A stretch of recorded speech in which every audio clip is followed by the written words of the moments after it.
अस्सलाम वालेकुम नाज़रीन, मैं हूं नबील रज़ा और आप देख रहे हैं लग्जूरियस मार्केटिंग। नाज़रीन, हर पढ़ा लिखा शख्स ये जानता है कि इस वक्त पाकिस्तान की मईशत का कम्प्लीटली दारोमदार आईएमएफ के पैकेज के ऊपर होता है। अगर आईएमएफ एक किस्त में थोड़ा सा भी डिले करे तो हमें दिवालिया होने के ख़तरे लाहक हो जाते हैं।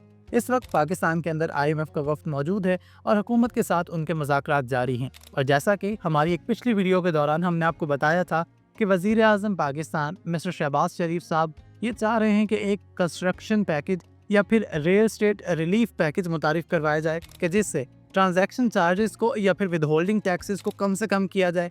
एफईडी और सेरेमनी को अबॉलिश करके ना सिर्फ टैक्स की रेशो में कमी की जाए, बल्कि अगर क्वांटिटी ज़्यादा हो जाए इन ट्रांजैक्शंस की तो उससे ज़्यादा रेवेन्यू भी जनरेट किया जा सकता है। तो यकीनन इस पैकेज की भी मंजूरी का ताल्लुक आईएमएफ की हाँ के साथ है।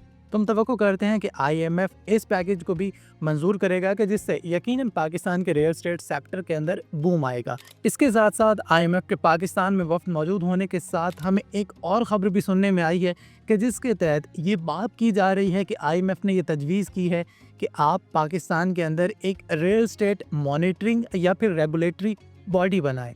ऐसा दुनिया के तमाम तर ममालिक में होता है, ये कोई नई बात नहीं है। अगर आप दुबई की मिसाल लें तो रेरा के नाम से एक रेगुलेटरी एजेंसी है कि जो दुबई के रियल एस्टेट सेक्टर को अच्छे से मॉनिटर करती है, पॉलिसीज़ को तश्कील देती है और अगर कोई भी शख्स उन पॉलिसीज़ के ऊपर अमल ना करे तो उनको कड़ी से कड़ी सज़ाएँ और कड़े से कड़े जुर्माने भी करती है। ऐसी कुछ तजावीज़ हमें पाकिस्तान के अंदर देखने को और सुनने को मिल रही हैं कि जिसके अंदर ये तजवीज़ किया जा रहा है कि बाकायदा एजेंट्स का क़याम अमल में लाया जाए और तमाम किस्म की ट्रांजैक्शंस उन एजेंट्स के थ्रू ही की जाएं। अगर कोई भी शख्स उन एजेंट्स के थ्रू ट्रांजैक्शन ना करे या फिर गफलत का मुजाहरा करे तो उसे 50,000 से लेकर 5 लाख रुपए तक जुर्माने का सामना भी करना पड़ सकता है। और अगर कोई भी एजेंट किसी भी प्रॉपर्टी की वैल्यू को कम डिक्लेयर करके सरकारी जो भी चार्जेस होते हैं, जो भी ट्रांजैक्शन के टैक्सेस होते हैं, उनको कम करने की कोशिश करे तो उसको 3 साल तक कैद की सज़ा भी हो सकती है और साथ में उसका लाइसेंस भी मंसूख किया जा सकता है।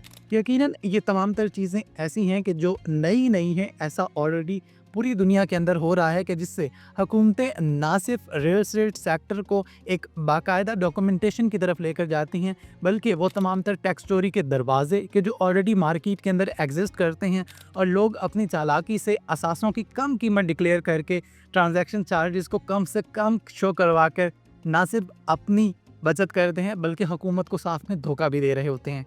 तो अगर ये अथॉरिटी क्या में आ जाती है, इसी तरीके से एजेंट्स के थ्रू ट्रांजैक्शंस होती हैं, तो यकीनन इससे ट्रांसपेरेंसी ज़्यादा से ज़्यादा मेक श्योर हो सकेगी। और अगर जुर्मानों के साथ साथ सज़ाओं का डर भी होगा तो यकीनन टैक्स चोरी के तमाम तर दरवाजे भी हमेशा के लिए बंद हो जाएंगे। अगर आप चाहते हैं कि ऐसी मज़ीद इन्फॉर्मेटिव वीडियोज़ आप देखते रहें तो हमारे तमाम सोशल मीडिया प्लेटफॉर्म्स के ऊपर हमारे साथ जुड़े रहिए। और रमज़ानुल मुबारक के बाबरकत महीने में जो भी दुआ करें तो उसने हमें भी ज़रूर याद रखिए। अपना और अपने इर्द गिर्द के लोगों का बहुत सारा ख्याल रखिए। शुक्रिया। अल्लाह हाफ़िज़।